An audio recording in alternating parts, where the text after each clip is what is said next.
एक छोटे से गांव में अर्जुन नाम का लड़का रहता था। वो बहुत जिज्ञासु था। हर चीज के पीछे की सच्चाई जानना उसकी आदत थी। गांव के किनारे एक पुरानी हवेली थी जिसे लोग शापित हवेली कहते थे। कहते थे कि उस हवेली के अंदर एक बंद कमरा है जिसे खोलने की कोशिश करने वाला कभी वापस नहीं आता। एक दिन अर्जुन ने अपने दोस्तों से कहा, ये सब बस डराने की बातें हैं, मैं जाकर सच पता लगाऊंगा। उसके दोस्तों ने मना कर दिया। वो बोली, नहीं, मैं नहीं जाऊंगा वाला। वो हवेली श्रापित है, वहां जो जाता है वो कभी नहीं आता है। हाँ, मैं भी नहीं जाऊंगा और तुम भी वहां मत जाना अर्जुन। लेकिन अर्जुन नहीं माना। रात होते ही वो अकेला हवेली की ओर निकल पड़ा। हवेली के अंदर जैसे ही उसने हवेली का दरवाजा खोला, एक ठंडी हवा चली। अंदर सब कुछ धूल से भरा था। दीवारों पर अजीब निशान बने थे।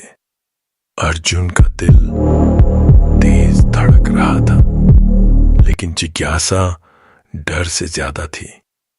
तभी उसे सीढ़ियों के पास एक पुराना लकड़ी का दरवाजा दिखा। वही बंद कमरा। दरवाजे पर लिखा था, जो अंदर जाएगा वो सच्चाई सह नहीं पाएगा। अर्जुन कुछ पल रुका, सोचने लगा, क्या सच जानना इतना जरूरी है? लेकिन फिर उसने दरवाजा खोल दिया। कमरे के अंदर अंधेरा था। जैसे ही उसने मोमबत्ती जलाई, वो जम गया।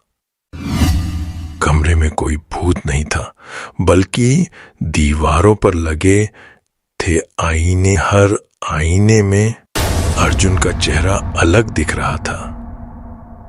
एक में वो झूठ बोल रहा था, दूसरे में वो किसी का मजाक उड़ा रहा था, तीसरे में वो अपने दोस्तों को धोखा दे रहा था। अर्जुन डर गया। ये भूत नहीं थे, ये उसकी अपनी गलतियां थीं। अचानक एक आवाज आई। हर इंसान अपने कर्मों से ही डरता है।